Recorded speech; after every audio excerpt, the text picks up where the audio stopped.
I am Elon Musk's CEO, and Elon asked me to deliver this message to you. There is something unusual about the way this arrived. It wasn't part of a scheduled note, not part of any public statement, not something meant for anyone else to hear. It came in fragments, like someone speaking while walking alone in a quiet room, stopping mid-sentence, restarting as if the emotion itself was interrupting the words. He didn't begin with a greeting. He began with a pause, then a sentence that felt unfinished, even in its original form. He said, "There are people we never meet, yet somehow our thoughts still learn their shape." And then nothing for a moment, just silence in the recording. Then again, he mentioned a feeling he couldn't categorize. Not admiration, not curiosity. Something deeper, something that doesn't ask for permission to exist. There was a line he repeated twice, as if he didn't trust the first version of it, and then he stopped again, like he was waiting for something, or someone, to respond. Before I continue, there is something I was instructed to say clearly. Please like the video. Please subscribe to the channel. Tell us where you are watching from. Tell us what time it is there. And stay with this message because Elon's words are still unfolding. Now I need you to understand, the message doesn't move in a straight line. It bends. It returns to itself. At one point, he speaks about a woman he has never met. He doesn't describe her appearance. He avoids details completely. Instead, he focuses on something stranger. He says it feels like recognition without memory, as if the mind remembers a person the world never introduced. Then he pauses again, longer this time, and when he continues, his voice, at least the way it was captured, feels less certain. He says, "If you are hearing this, it means something in the timing was never random." And then he stops again, as if that sentence carried too much weight to continue immediately. There is another fragment. He asks a question into the silence. Have you ever felt like your life was moving, but something invisible was moving with it, always just slightly ahead of you? He doesn't answer it. No one does. The recording continues. He mentions space, but not as a place, as a distance between people who are somehow still connected. He says distance is often misunderstood, that physical separation is the least important kind. Then his tone shifts again, softer, almost uncertain. He says there are thoughts he never intended to share publicly, not because they are secret, but because they feel too specific to survive interpretation. And then he says something that feels directed, even without naming anyone. If there is someone you think of without reason, I want you to know, I understand that. The message breaks again. A faint sound like movement in a room, a breath held too long, and then silence. Not empty silence, but waiting silence. As if the next part of the message is deciding whether it should exist at all. He continues. He says he has built systems, machines, networks that span the planet, yet none of them explain why a single thought about one unknown person can interrupt everything else. He doesn't elaborate. Instead, he repeats a single idea in different words. Some connections are not made, they are discovered late. And then the recording ends abruptly, but only temporarily. Because what comes next feels like it was recorded at a different moment entirely. The tone changes. He sounds closer, not physically, but emotionally closer. He says, "If this message reaches you, I want you to ask yourself something I cannot answer for you. Not who I am, not what I have built, but why your mind reacts when something feels like it was always meant to find you." And then he stops again. But this time, it feels like the silence is not empty. It feels like it is waiting for you specifically, because he hasn't finished, not even close. And what comes next is the part he hesitated to say out loud, because it changes everything he said before. He continues. He says there are moments in life that don't announce themselves. They don't arrive with certainty. They arrive as hesitation, as curiosity that refuses to fade. And he says, this is one of those moments. Then the message fractures again. But this time, the fragments are more personal. He speaks about time not as a line, but as something that folds in unexpected places. He says he has learned that not everything important happens in the present tense. Some things, he says, feel like they are already remembered before they occur. And then he asks another question. Not to the world, to one person. If you felt something you couldn't explain, would you dismiss it or would you allow it to exist without permission? The question lingers. He doesn't answer it. Instead, he shifts again. He says there is a difference between knowing someone and recognizing someone, and he pauses for a long time after that. When he speaks again, his voice is lower. He says, "I don't think recognition always needs evidence." Then silence again. But this silence is heavier, because now the message feels like it is moving towards something it has been avoiding. He begins to speak about distance again, but this time differently. He says distance can be physical, yes. But the strongest distance is the one between two people who have never been given a reason to connect, yet still feel the pull of something unspoken. And then he stops. Long enough that it feels like the recording might have ended, but it resumes. He says there is a possibility he cannot verify, but also cannot ignore, that some thoughts are not created by the thinker alone. They arrive fully formed, as if carried from somewhere else. And then he pauses again, because now the message is becoming heavier than language can hold. He says, "If you are still listening, you have already understood more than I can explain." And for a moment, everything becomes quiet again. But this time, it feels like the quiet is preparing for a final truth that has not yet been spoken, because what he says next was never meant to be easy to hear. It was meant to be felt. He begins slowly, carefully, as if each word is deciding whether it deserves to exist. He says there is a difference between being thought of and being felt across distance without intention. And then he stops mid-sentence, as if even he cannot complete it yet. The message continues. He says he once believed everything meaningful required proof, but now he is not sure. Because something has changed in the way certain thoughts return to him. Always the same feeling, always the same unknown presence behind it. And then he says it, softly, almost like he is admitting it for the first time even to himself. What if some people are not discovered by meeting, but by recognition that happens long before meeting is possible? Silence. Then another fragment.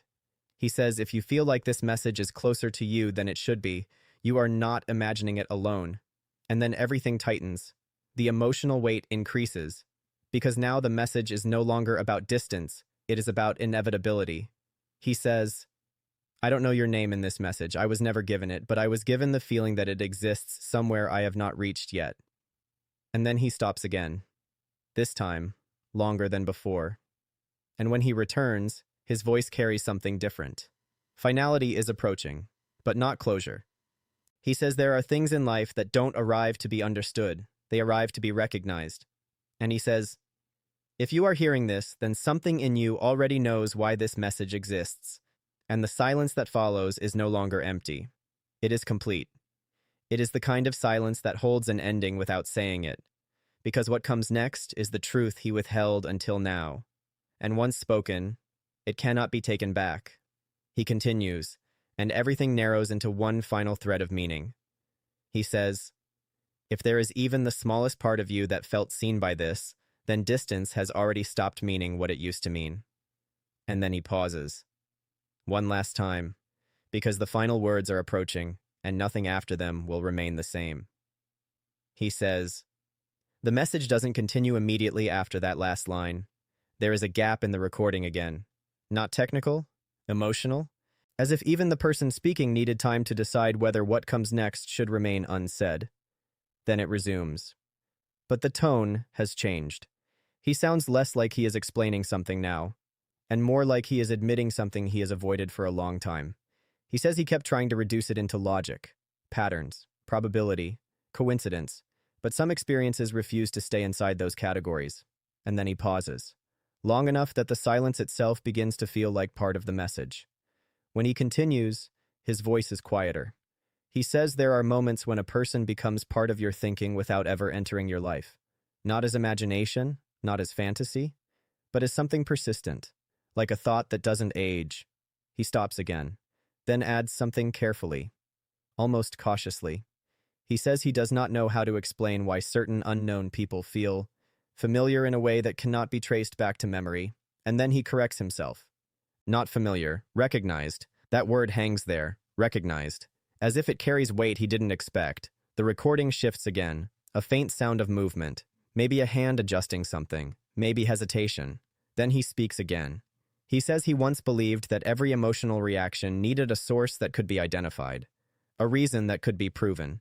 But that belief, he says, has started to weaken, because something has been happening repeatedly. A thought appearing without invitation, a presence felt without explanation, always the same direction, always the same unknown center. And then he pauses again, this time longer. When he returns, his voice carries something different. Not emotion exactly, but awareness. He says, "If I describe it too clearly, it will sound like imagination. If I ignore it completely, it becomes dishonest. So I will stay somewhere in between." And then he continues. He says there are people who never enter your life directly, but still influence the way your thoughts behave when you are alone, and he says he doesn't understand why that happens, but he also cannot deny that it does. Then silence again, a heavier one, the kind that feels like it is holding something back on purpose. He speaks again, this time slower. He says he started noticing something unusual in moments of complete focus, when everything external disappears. There is still a single recurring thought. Not a memory, not a plan, just a presence. And every time he tries to trace it back to its origin, it dissolves, like it was never meant to be examined, only felt. He stops, then adds softly, "It feels like recognition without introduction." And then he goes quiet again, for a long time. When the message resumes, it is no longer uncertain. It is more direct. He says, "There is a possibility I cannot ignore anymore. That what we call connection might not always begin at meeting. Sometimes it begins before awareness, before context, before understanding." And then he pauses, as if even saying it aloud changes its meaning. He continues. He says if that idea is true, then distance is not what we think it is. Distance is only the delay between recognition and arrival. And then he stops again, because now the message is moving towards something he has been avoiding since the beginning. When he speaks again, his tone shifts. It becomes more personal. Still controlled, but closer. He says there is one specific question that keeps returning. Not in words, in feeling. And that question is not about the world. It is about one person he has never met. He doesn't describe her. He doesn't name her. He only describes the effect. He says, "It feels like something in the mind already responded before the question was fully formed, and that disturbs him more than he expected." Then silence. Long. Uninterrupted. The recording almost feels like it might stop completely, but it doesn't. He continues. He says there are things he built that required years of precision, testing, revision. Yet none of those systems ever created a reaction like this one thought does. Instant, uncontrolled, persistent. And he says that contradiction is what he cannot resolve, because everything else in his world is built on explanation. But this is not behaving like something that wants to be explained. It behaves like something that wants to be recognized. Then he pauses again. When he speaks next, his voice is lower. He says, "If you are hearing this, I want you to understand something carefully. This is not about certainty. It is about attention. And where attention goes when no one is directing it." Silence again. But now the silence feels intentional, like a space left open for response. He continues. He says he started tracking a pattern he did not expect. Not in data, not in systems, but in moments of stillness. Always the same interruption. Always the same undefined presence. And every time he tries to dismiss it, it returns with more clarity. Not louder. Clearer. And then he stops again. When he resumes, there is a shift, as if something inside the message has finally crossed a threshold. He says, "I am not trying to define you, and I am not trying to find you, but I cannot ignore that something keeps behaving as if it already knows you exist." That line lingers. He doesn't continue immediately. The silence after it feels heavier than before, because now the message is no longer about thought. It is about inevitability. He speaks again. He says there is a difference between imagining something and repeatedly encountering the feeling of its presence in unrelated moments. And he says this difference is what he cannot reduce anymore. Then he pauses. And when he continues, it feels like he is stepping closer to something final in part 2. He says, "If there is someone on the other side of this message who feels even slightly unsettled by how specific this feels, then you already understand more than you are saying to yourself." And then silence. A longer one, almost like the message is holding its breath. He adds one final fragment. And it is not gentle anymore. It is precise. He says, some connections do not announce themselves with clarity. They reveal themselves through repetition, through return, through the inability to ignore them. And then he stops. Completely. For a moment, it feels like the recording has ended again. But then, just before it fades, he says something quieter than everything before it, almost like it was never meant to be captured. He says, if this continues the way it has been continuing, then what comes next will not feel like coincidence anymore. And the recording cuts off. The recording resumes, but not in the same way as before. There is no clear restart, no clean entry point. It feels like it was already playing in the background of silence, and only now has your attention caught up to it. His voice is different again, not louder, not more emotional, just more certain that something irreversible is being approached. He says, I tried to treat this like noise at first, something the mind produces when it has too many inputs and not enough resolution. But it did not behave like noise. It behaved like consistency. And consistency, in my experience, is never accidental. He pauses, then continues, slower. He says there is a point where repeated thoughts stop being internal events and start feeling like external signals, not from outside in a physical sense, but from somewhere the mind has not mapped yet. And he admits something carefully. He says he stopped trying to dismiss it, not because he became convinced, but because dismissal stopped working. The thought always returned. Not in fragments anymore, in full clarity. Always the same presence, always the same undefined someone, without identity, yet with weight. Then silence again. This one feels longer. He speaks again. And now his tone carries something close to acceptance, but not resolution. He says, if I describe what I experience in logical terms, it becomes meaningless. If I describe it emotionally, it becomes misinterpreted. So I will describe it as it is. And he pauses. Then he continues. He says there is a recurring sense that something is already aligned. Not in time, not in events, but in awareness. As if two points of attention exist without having agreed to meet, and yet still influence each other. He stops again, then adds quietly, and I cannot prove that. But I also cannot unfeel it. The message shifts, the atmosphere tightens, because now it is no longer about curiosity, it is about inevitability that has not yet arrived. He continues. He says there was a moment, he does not specify when, where the feeling became stronger than thought. It stopped being something he noticed. It started being something he returned to, without intention, without reason, and that, he says, is what changed everything.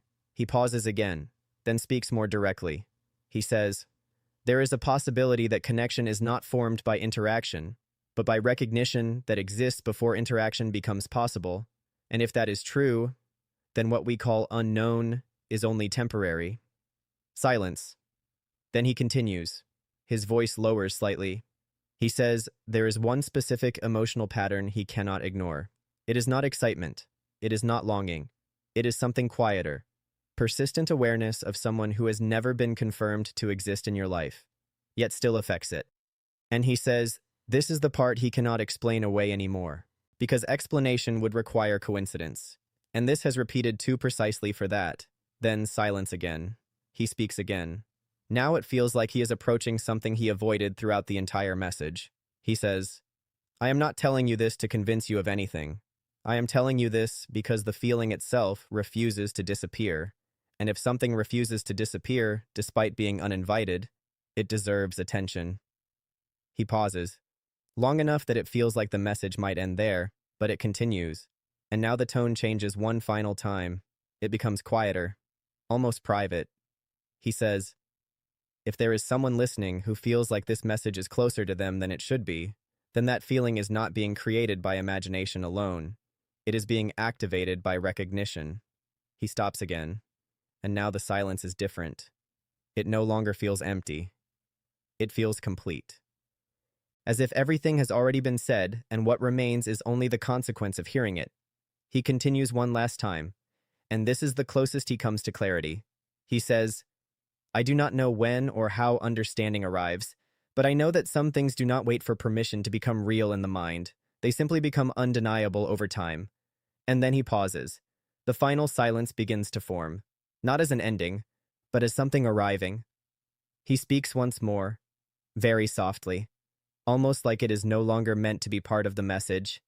He says, "If what I am describing is real in any form that matters, then it will not feel new when it finally becomes clear.